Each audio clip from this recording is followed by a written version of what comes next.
தனது திரைப்படங்களை விமர்சித்தும் மெட்ராஸ் தங்களுடையதுதான் மட்டும் என உரிமை கொண்டாடியும் பேசிய இயக்குனர் ப. ரஞ்சித்துக்கு திரௌபதி பட இயக்குனர் மோகன்ஜி பதிலடி கொடுத்துள்ளார். தெரியல, அவரு நல்லா பண்ணியிருந்தாருன்னு அவரோட படம் ஓடி இருக்கணும்ல. ஸோ கிராஃப்ட்டை பற்றி பேசுகிறவங்க அவங்க படத்தை வந்து சக்ஸஸ் பண்ணிட்டு பேசட்டும். வேற ஏதாவது கேள்வி கேளுங்க.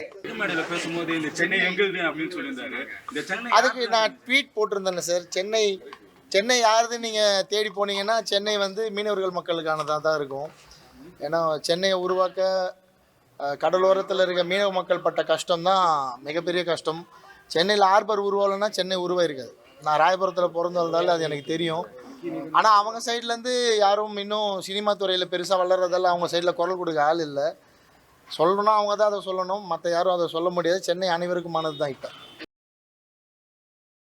செய்திகளை உள்ளது உள்ளபடி தெரிந்து கொள்ள ரெஃப்ளெக்ட் நியூஸை சப்ஸ்கிரைப் பண்ணுங்க.